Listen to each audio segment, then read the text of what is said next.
to the Heavenly Treasury broadcast where we help believers achieve God's financial abundance for your life. I'm your host, Ron Turba, upcoming author of the Heavenly Treasury series on biblical finance. Today is our first day streaming to multiple platforms. Very, very excited about that. And I hope today is going to be very special because it's, again, a great milestone and for what I have been doing with this broadcast. And so if you're tuning in for the very first time, what we do on here is we provide a biblical perspective on today's events, and not only that, give you skills that you can use today, not tomorrow, not next week, today, to be able to move your life forward in the way that you want it done and achieve everything that you have been called to achieve. Because from the Bible's perspective, Jesus did not just die for your sins and your salvation. If that was just it, and that was it alone, that would be worth it. But he did so much more than just dying for your sins and salvation to let you get into heaven. All right? So that's what we talk about here today, is that Jesus also died to break the curse of the law, and that means that for one of those curses is poverty. So just Jesus, in a sense, one of the things he died for was your poverty, so you don't have to live that way. He lived a life that he did, so you don't have to live the life of lack without him. And a lot of people, when you're Christians, you don't really understand that because, number one, you're not really taught it because a lot of people don't understand it. Or if any preacher or minister or anybody else talks about financial abundance with the Bible, it's usually followed with give to my ministry. Which, again, not putting that aside, because giving to God is part of your walk with the Lord. It is, especially if you love him. And we talk about that quite a bit here. We do. But there's so much more to the financial abundance that you're supposed to live in when it comes to your money, and not just beyond, and it goes so much more than beyond giving. It does. And so that's one of the reasons why I have been called by the Lord and tasked to do this for you, is so I want to be able to bring you great content that you can use today to get out of where you are and into where you want to be. Because for most people, they are not where they want to be financially. It's not just that they're not where they want to be financially, because if you're making $10 million a year right now, you're one of those people who are very, very ambitious, and you're likely saying, how do I get to 20 million a year? How do I get to 30 million a year? And I'm going to help you with that too. So don't think this is only just for some people and not for others. And at the same time, just because if you're living in your car right now doesn't necessarily mean you're going to stay living in your car. You can move forward. You can. And by the end of this broadcast and every broadcast that I do, I want to make sure that the faith is built in your spirit for you to be able to live the abundant life that God has called you to be. And if you're somebody who has been hurt and burned by the church in any way, shape, or form, or you feel like you're blaming God for something that maybe he's not really responsible for, but you're trying to find somebody to blame, somebody outside of yourself, or somebody outside of the someone who hurt you in some way, shape, or form. Maybe a boss fired you because he had some personal vendetta against you, something along those lines. And you're saying, this life is not fair. I'm going to be stuck in poverty. Bad stuff always happens to me. That's not going to be the case, especially after you're done with it, listening to me. Okay? So just understand that where you are today is not where you're going to be in the future. It's going to be a better place in the future. And so that's what we focus on here today. And in all of my broadcasts is for you to be able to get to the place you desire financially, wherever that is and whatever that looks like. Because for some people right now, if you just had a paid off house and a couple of paid off cars in your parking lot right now, in your driveway, guess what? You would feel like $1 million. You would, even if that only costs you $150,000 to pay off your house and get your 2 cars. It would still make you feel like you just won the lottery. And so that's not lost on me, because most people, I like to use the analogy that most people that I meet are barely treading water when it comes to their finances, barely treading water and barely getting by. And it's not just because they're not making enough or they spend too much. There's something else built in that has to be worked on and has to be improved for you to get where you want to go. And I'm going to help you with that. I am. I myself have been through a lot of things, a lot of great things and a lot of poor things. Believe me, I'm someone who has seen his income double in a span of 1 or 2 months. I'm also someone who's had his cards declined. So I have been in both spectrums. I have. And I'm telling you, no matter where you are, no matter what you've done financially, I can promise you this. you're not going to stay there forever. You're not even going to stay there for the next 5 minutes, because once you're done with this, you will know that it is your calling and your birthright to live a financially abundant life. And most importantly, especially if you're a believer, it is pleasing to God when you are living an abundant life. Why? Because you are a great reflection of what He has called you to live with. You are a great reflection of the abundance that the Lord has called us as believers to live with.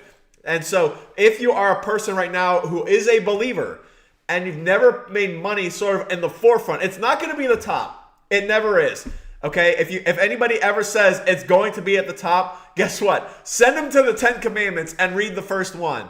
Okay? If that's you, guess what? All you got to do is read the first commandment over and over and over again. Thou shalt have no other gods before me. That includes money. But beyond that, if you're not somebody who puts money at the forefront of every single thought and decision of your life, you likely have it at the very, very bottom of your priority list. That's a problem, because everything you do is going to require money. And not only that, one of the biggest problems, if not the biggest problem for Americans today, is lack of finances. So if you're living an abundant life, what do you think other people are going to do? They're going to come to you.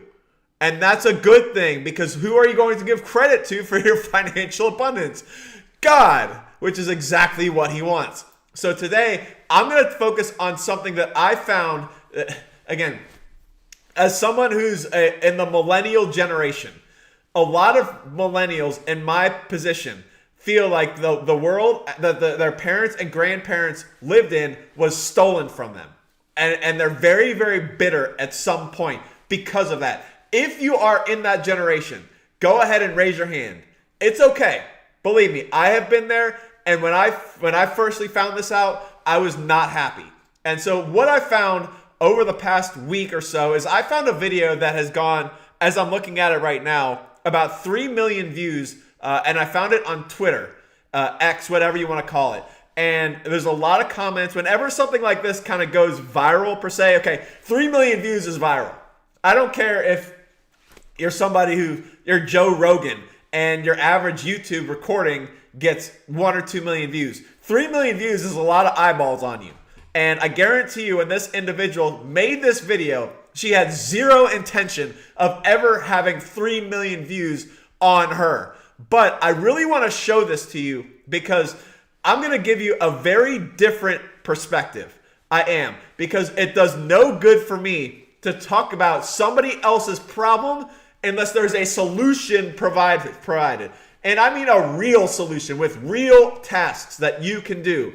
Okay? And so that's one of the big reasons why my broadcast is going to be very different. Very, very different than anybody else you're going to meet. For that very real reason is you're going to have solutions provided. It's not just going to be complaining about other people. Believe me, I could do that and get a lot of views. That's not my purpose. My purpose with this broadcast is not to get a whole bunch of views, get a lot of advertising revenue, and just stop everything else I'm doing and just do this and just complain about all the stuff. There are a lot of people who make a lot of money complaining about this world. And a lot of people who watch those people complain about this world. And they make a lot of money. Guess what? Who does they help? Who do they help? Seriously, do they really help any of their viewers other than get people angry and get people outraged, so to speak? Very, very little. So that's one of the things that I want to focus on, is being able to provide solutions and say, okay, I see what somebody's going through. Number one, I see them. Number two, I empathize with their situation, regardless of whether it feels like they're complaining or they're whining or whatever. There is, beyond the emotion, and you strip that down, you're going to see an issue. And as soon as you deal with that issue, all of the complaining and the people call them Karens or whatever the name of the thing is that nowadays, guess what? All of that goes away. It does. All of it goes away. So here's what I want to do. I want to play a video that I found. It's only not even a minute long, about somebody who's going through a financial hardship, I would say, or a reality check, the way I put it. It's this individual right here. I'll be honest with you, I have no idea who this is. I don't know their name. I don't know their job. I don't know their location. I know nothing about them. If whoever this is finds me, I would love to interview you. I really would, because I want to understand where you came from, what you were taught, and what your path forward is going to be. Because that's what I want to do. If I see somebody like this, and you're going to see this video very, very shortly, if I see somebody like this, my heart goes out, because I want every single person to live a happy, abundant, joyful life that they can be proud of. And this individual is clearly not doing that. And so here I want to play this for you. Okay? Here you go.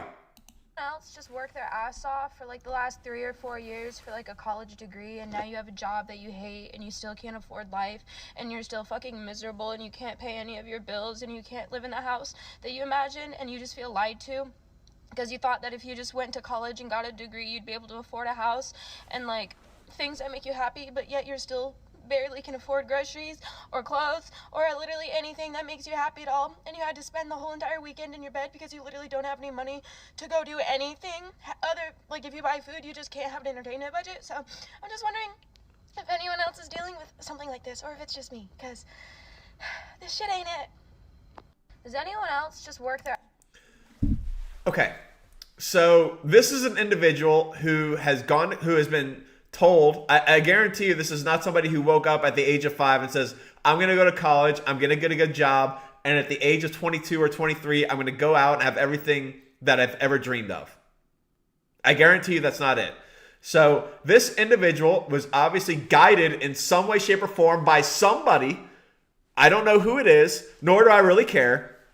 But this individual was guided for years on her life saying, if you do this, you're going to have what you want. And that is go to college, get a degree, get a job out of college, and then you'll have everything that you ever desire. Now, I don't think anybody who goes to college expects to make $1 million a year their first year out of college, or even $500,000 a year. Now, maybe they might expect to make a low 6 figures. That maybe that's an expectation, but at least whatever most people, especially in my generation, who go to college and are guided to go to college because they believe, or they have been taught to believe, that that's their route to success, guess what? They get a reality check at some point. And there's an expectation for people who go to college and take the money that they've been told to borrow to go to college, because they think, well, if you go to college and you borrow money and you can pay it off with the job you get. That's what they've been told. And so this is a kind of a point where even if you don't expect to buy a Ferrari or a Porsche your first year out of college, you would at least expect to live a decent life where you can pay your expenses, live in a decent place, drive a decent car, and then have at least something left over to invest, bring to your future, and have some sort of a semblance of an enjoyable life. Okay, this lady obviously did not have that, and she had the thing that's interesting about this is that this lady has inflated expectations. Her expectations did not match reality because because remember, expectations have to come from somewhere. They don't just come out of thin air.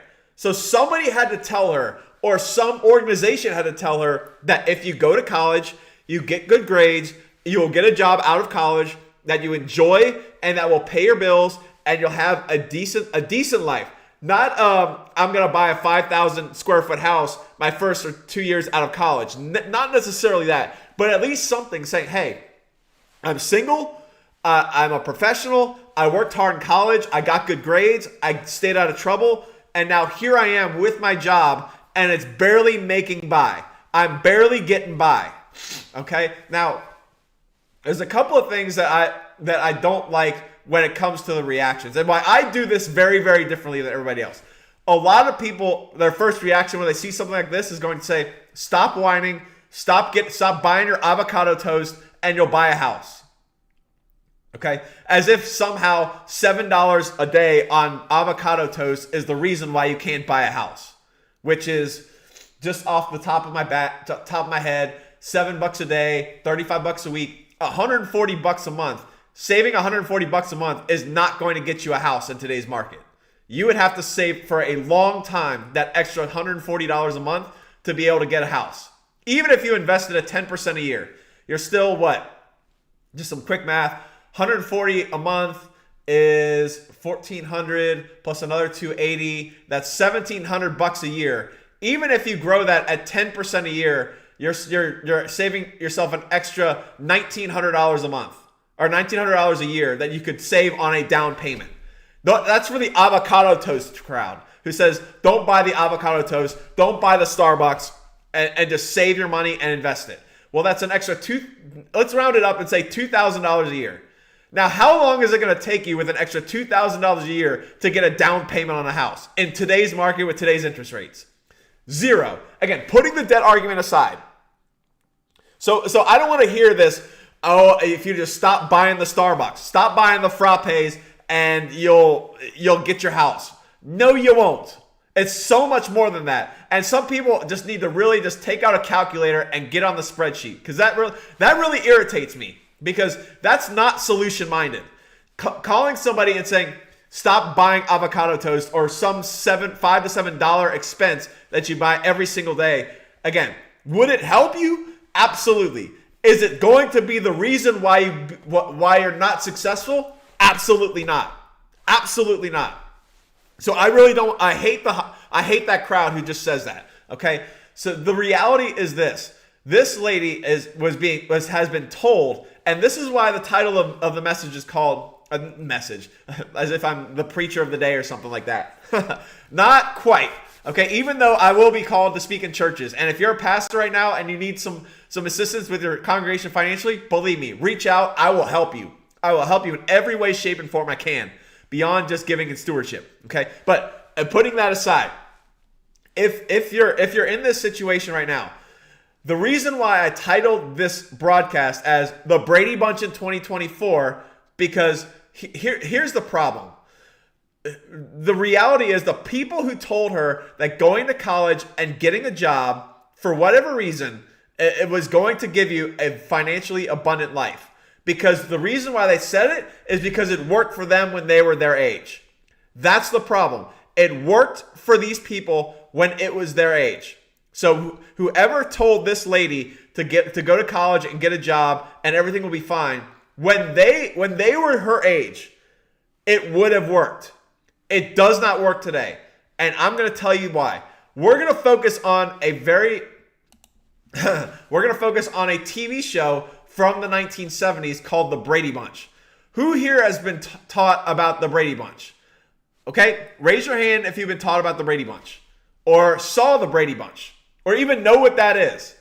What it is how do I put this? It was one of the most popular sitcoms from the early 70s. The show is basically about a man who is widowed, who has 3 sons. He marries a woman who has 3 daughters. They bunk up together. I hate using the word bunk up because it makes it sound like they're just going on a fling or something. They're not. They're living their normal life.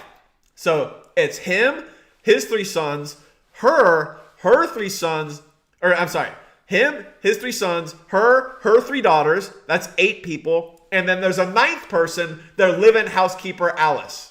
So Mike Brady marries Carol, and their blended family has 6 children and a live-in housekeeper in their home. And the sitcom just follows them along on their daily life.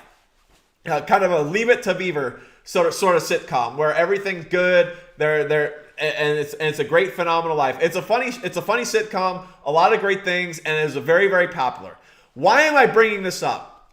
Because I want to focus on what Mike Brady did in his life to be able to provide for his family. So this is in the early 1970s. The early 1970s. So in case you're not sure what the Brady Bunch is, here it is. Okay? That's the Brady Bunch. So here's Mike Brady. You can't even see my mouse. Oh well.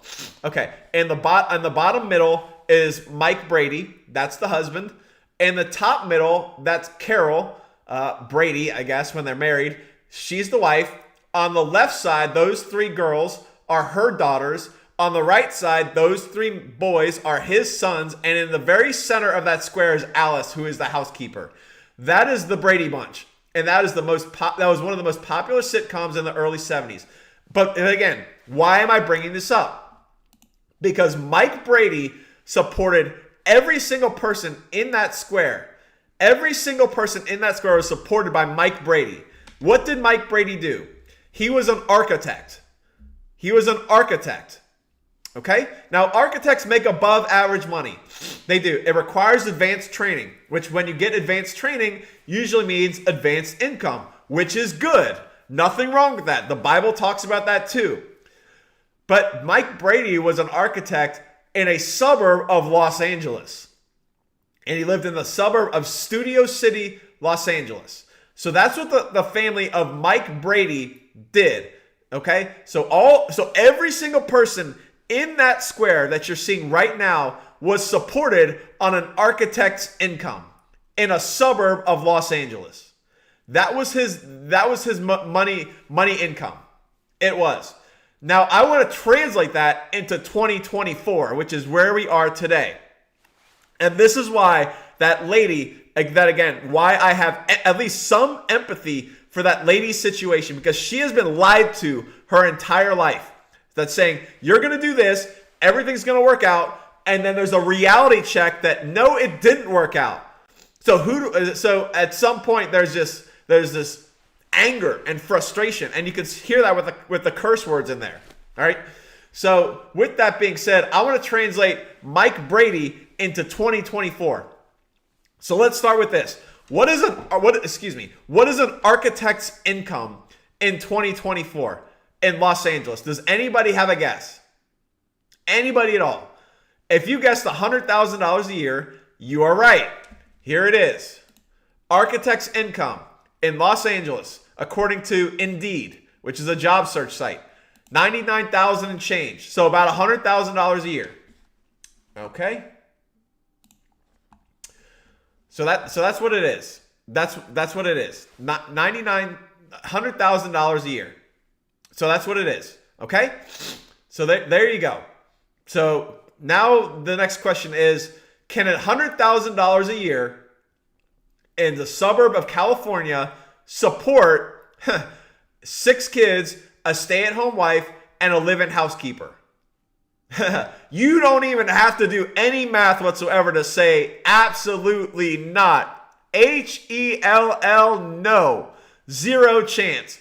So there you go. That's the difference between somebody who grew up when Mike Brady did versus somebody who grew up today, who is that lady that we saw in the video. That's the difference. Now, it is a very different world. It is. And what worked then does not work now. That's the reality. What worked then does not work now. And I will tell you this. Before I even go further in examining Mike Brady's situation in 2024, I'm going to tell you this. I had the exact same thing happen to me as that lady.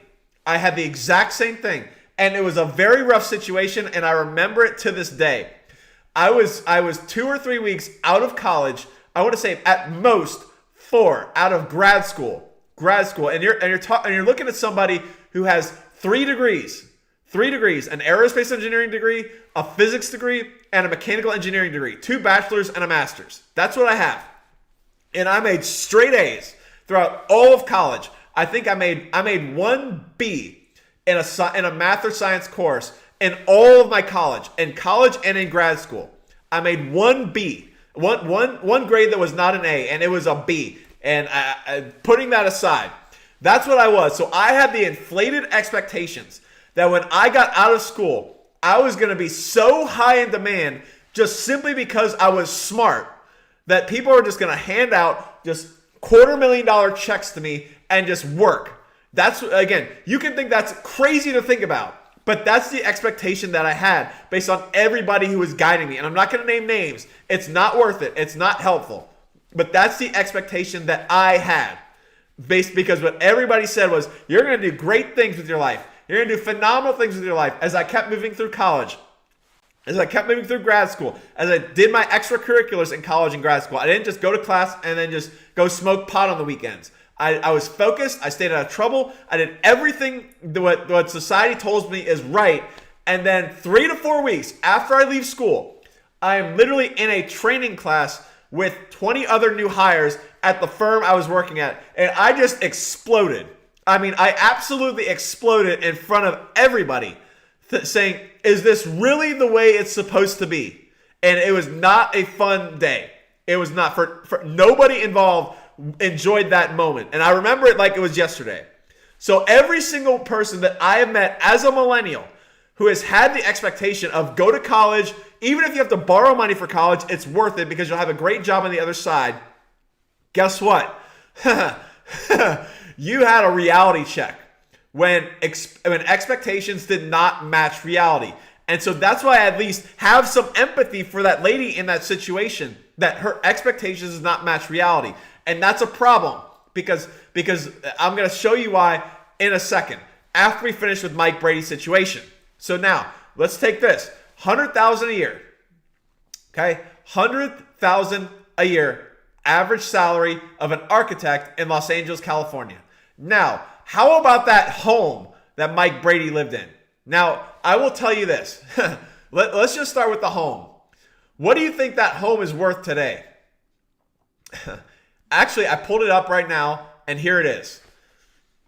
The home that they lived in is at this address. This is the Brady Bunch home from that very same show. That's where it is. $3.2 million. Now, I will tell you this right now. If you're saying that's not really real, that's not really a good example to use, you would be right. Because there is some historical value in that home that is baked into that $3.2 million. It is. And I will admit that too. So I can't look at $3.2 million and think, well, that's what it was. So what? I can't do that. And I would be wrong to do that too, because I want to give you a very real reality of where things are today. And I'm not just going to blow smoke up your you-know-what. So let's just take a look at the average home. Now, this is a larger than average home. It is. It's 5,000 square feet, 5 beds, 5 baths, which is exactly what Mike Brady would need when you have 6 kids, a wife, a stay-at-home wife, and a live-in housekeeper. You're going to need a lot of beds and a lot of baths. And this has that. A lot of room. Everything's great. It's in a suburb. It's in a safe neighborhood. Nice backyard. All that stuff. But let's just say for the moment, we're looking at the average home in Studio City, California. The average home. What is the average home? The average home right here. $1.66 million for an average home in the Brady Bunch neighborhood. Average home. That means average square footage, average beds, and average baths. So let's just say for the moment the Brady Bunch wanted to buy an average home in Studio City, California. What would that look like? Well, 20% down on that house is $332,000. Now, do you really think somebody supporting 6 kids and 2 adults making $100,000 a year could save up $332,000? Zero chance. Zero chance.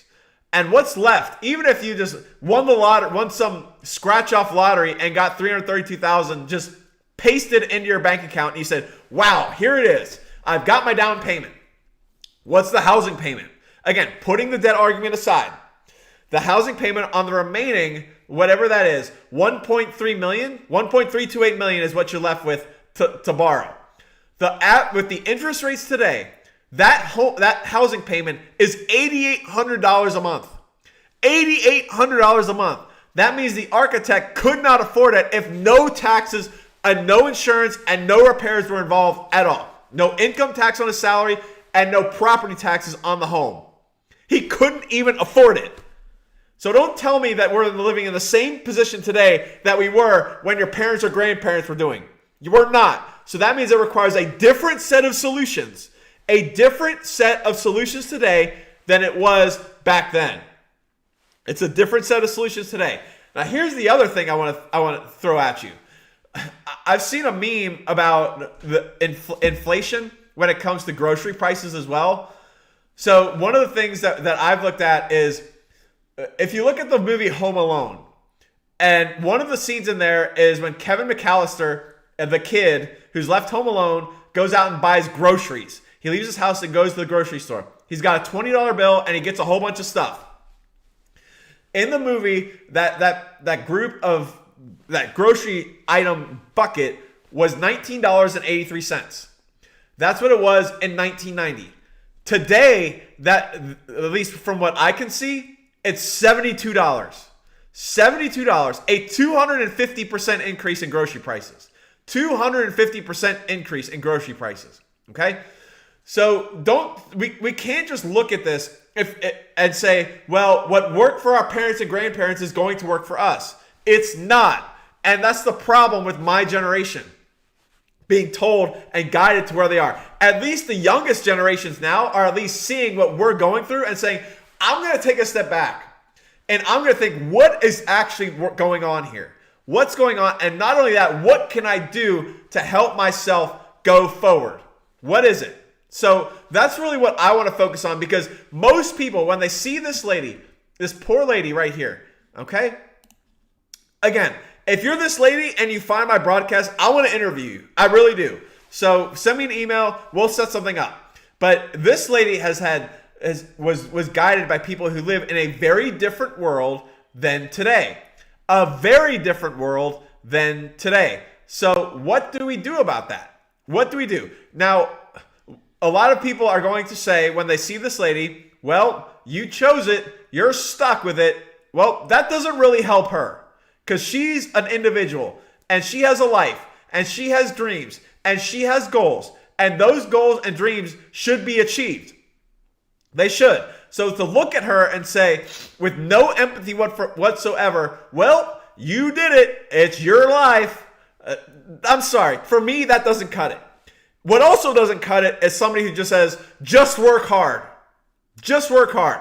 That's all you have to do. Just work hard. As if just working hard is going to be sufficient. It's not going to be sufficient. Slaves worked hard.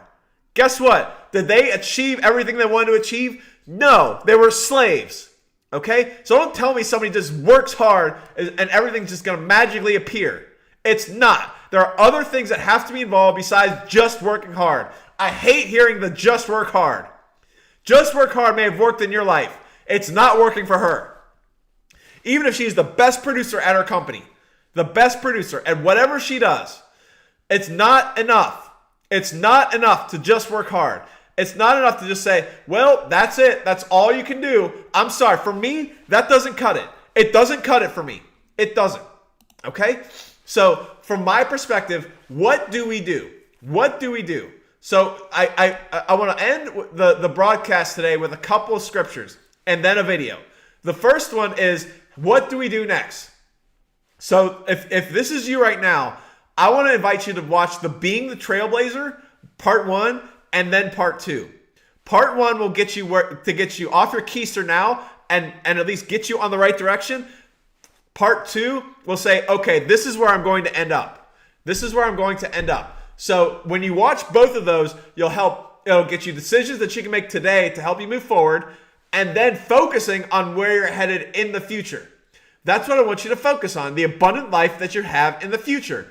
That's what I want you to focus on. So from that perspective, what do we do? The most important thing is that you have to understand that employment is not your answer. It's not your answer. And that's something that's very difficult to understand for somebody who has been told their entire life, especially this lady who looks like she's in her, I'm not even going to try and guess her age, whatever she is. She's obviously not in her 50s. Okay? So that's just the way it is. And so at some point, someone's going to have to look at her and say, employment is not the answer. You have been lied to. You have been lied to, and it's up to her to, most importantly, to forgive every single person that told her that employment was the answer, college was the answer, and just working hard was the answer. She is going to have to forgive every single person in her past that told her that, because otherwise she is going to be bitter every single day for the rest of their life. She is going to be so bitter that she will not be able to achieve anything, and all she's going to think about every single day is, I was hurt by this person who told me to have this life, I have this life, and now I can't get out. If that's you, you cannot do that. You cannot do that. You have to forgive. You have to forgive. You do. And that's so difficult when somebody has stabbed you in the back. Even if they don't realize they stabbed you in the back, you have to be able to do that. So that's the first thing. And then once you do that, now, why do we do that? It's to clear our mind, to clear our minds so we can look forward to the path that we have and to move in an abundant future. Because if we are bitter about the past, we cannot live in the abundance of the future. So that is by far the first thing this lady has to do. Or if you're in this position right now, it's what you have to do. You have to. You have to forgive everyone who created the world that you live in that does not match the reality that you are expecting. You have to. That includes politicians. That includes corporate big business owners who bought off our politicians to basically drive down your wages. I'm sorry. You have to forgive them. You can't complain about them every single day. I can't tell you how many... Again, we don't talk about politics here on this show or broadcast just simply because it's not going to help you. It's not going to help you in any way, shape, or form. But it really upsets me when I see certain broadcasts and all they do is literally just complain every single day about some politician or some law that's being passed, and all they do is complain. And guess what? Their viewers are as broke today as when they started.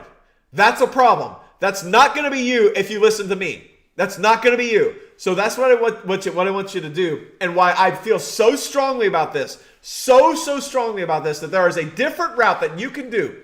But you have to be able to say, number one, I'm going to forgive every single person who told me to be in this position.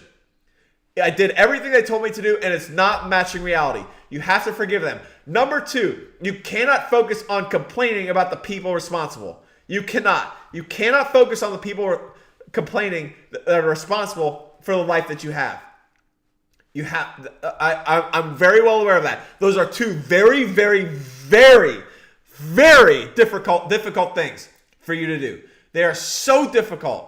And I know they're difficult because I had to do them too. And it was so hard for me because some of the people who guided me, again, I love them dearly, but there was a time when I was very resentful. Very, very resentful. And they don't even know that I was resentful toward them. And quite frankly, at this point, it doesn't even matter. Because that forgiveness has happened years ago. And I'm very, very, very grateful that I have a clear mind and a clear picture and a clear route forward for myself and my family. And you can do that too. So once you do that, the next step is to become a laborer. A laborer. Now, I talk about this in the Reignite Your Dreams Part 2. That's the video I want you to go to. Reignite Your Dreams Part 2. You watch that and you will talk a lot more about the laborer, but I'm just going to focus on a couple of scriptures that focus on this and why it's so important for your financial future. Okay? So here it is. This is we're going to show two scriptures from King Solomon. Two scriptures from King Solomon's time in the Bible, who is the richest man who ever lived. This is King Solomon as he's constructing some of his architecture within ancient Israel. Here he is. He's saying, and now, 2 Chronicles chapter 2, verse 7. And now, send me at once a man who knows to work in gold, and in silver, and in bronze, and in iron, and in purple, and in crimson and blue, and knowing to engrave with the skilled men who are with me in Judah and Jerusalem, whom David my father has prepared. What is he talking about here? He's the richest man in the world is desiring a skill set. If you possess that skill set, the kings are going to be calling you. Presidents are going to be calling you. CEOs are going to be calling you when you possess great and mighty skill sets. And the skill set is going to help you become a laborer. Laborer meaning you work on your own. You don't have a boss per se. You are your own boss. I'm not talking about somebody who has 100 employees. That's somebody different. But for you to be able to take your skill set to the market and say, this is my job, this is my skill set, these are my wages. If you like it, let's do business. If you don't, I'll find somebody else who does. Whatever that is. Okay? And so that's the kind of skills that you're going to have to develop to be able to get where you want to go. Now, what are the wages for somebody like this? So let's go to 1 Kings chapter 5, verse 6. And this is King Solomon again. So give orders that cedars of Lebanon be cut for me. My men will work for yours. And here's the key. I will pay you for your men whatever wages you set. That's the most important thing right there. I will pay for you for your men whatever wages you set. That means they were so valuable at what they did that the king was willing to pay any price. Any price. How would you like somebody to come up to you and say, you are so good at what you do, I don't care what it costs, I'm bringing you in? How would you like that? That's your future. That's what I want you to focus on. That's the abundance that the Lord has called you to live. And that right there, to be honest with you, is how I, over 10 years ago, was able to double my income over a span of 2 months. I was fired from someplace, hired 2 months later for double the pay. That's how I did it, is because I became a laborer. I took my skill set to the market, and somebody found me and paid me. That's what they did. And so that's what ended up happening to me. And it can happen to you too. It can. Because there's a lot of other skills that are required to being a laborer, and I talk about that in the other videos. But for now, I want you to focus on the future. So if you have a job right now, here's what I want you to do. We're going to play a 3-minute clip that I did in one of those videos that I did. And we're going to watch this. And these are concrete steps that you can take right now today to be able to get to the point where you are a laborer. Where you are a laborer. And that's where you want to be, a laborer. So here it is. I want you to watch this, and we're going to end with this right here. Okay? If you are in a job right now, I want you to focus on this blue highlighted area right down here. And so I'm going to end with this. First, you have to love God. And I'm going to repeat this so much. You have to love God. He has to be your one and only. He does. He has to be your love and only. That means you spend time and you spend money on God. Time meaning you're going to study the Bible. You're going to have it change your heart. You're going to have a desire to learn what God is trying to teach you through his word. It's also going to be prayer. You have to have prayer to be able to love God, because you're spending time with him. You're talking with him. He's hearing you because Jesus is at the right hand of the Father in heaven. So that means God hears your prayers. And then money.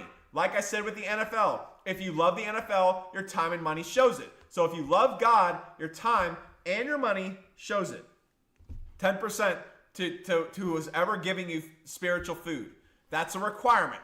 And yes, you believe for the open windows of heaven. You believe for your work to be blessed. You speak it out loud and all of that. But those are how you love God. The next, of course, is to desire increase. The first part is for you to get in the word and know that, yes, God desires my increase. He wants me to increase. It's also a requirement and a birthright as a child of the Most High who has accepted Jesus into his life or her life, that he died for your sins and your salvation and your poverty and your sickness and disease.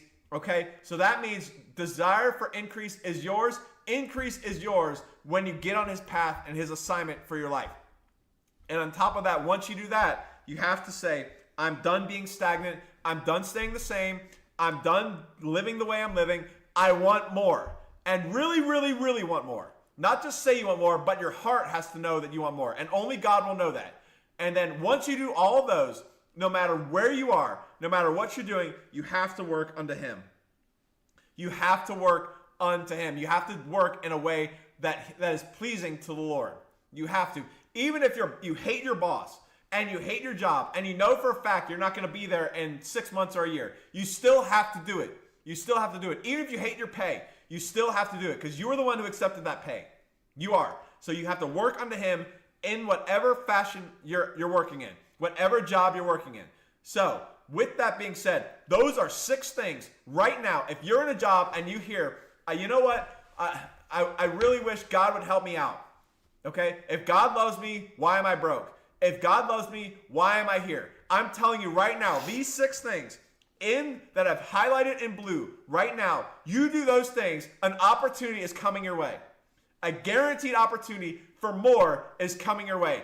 Guaranteed, 100%. Write it down, take a picture, and put it on your wall. It's coming. So, okay. Those are your steps right there. But the most important thing beyond those 6 steps, in order for that to work, you have to be a saved follower of Jesus Christ. You do. If that's you right now and you are stuck and you need some help and you really want some help, you think there's got to be more to life than this. There's got to be more than just the mundane, I'm going to do everything that everybody told me to do and nothing works out. There's somebody up there that wants to help you, and that's God. He does. But the only way to get into his courts is to accept Jesus, his son, as your Lord and Savior. If you have not done that, I want you to go right below me. If you're watching on Twitch, go right below me. There is a Get Saved button. If you're watching the recording, in the comments, there's going to be a link to my Twitch channel. In that, there's a Get Saved icon. You click that Get Saved button, and there is a prayer. There is a prayer for you.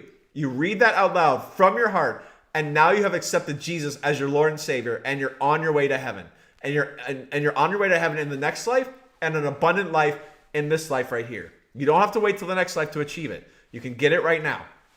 So that's what I want you to do. Those are concrete steps that you can do right now to be able to get where you want to go with this life, particularly financially. So with that being said, I want to thank you so much for watching me today. If this is you, if you're just like this lady and you're struggling right now and you're thinking, what do I do next? Send an email and one of us will get back to you and we'll try and get you to where you want to go and get you some great tips on getting where you should be in your future. With that being said, thank you so much for watching today. We'll see you on the next video. Take care, everybody.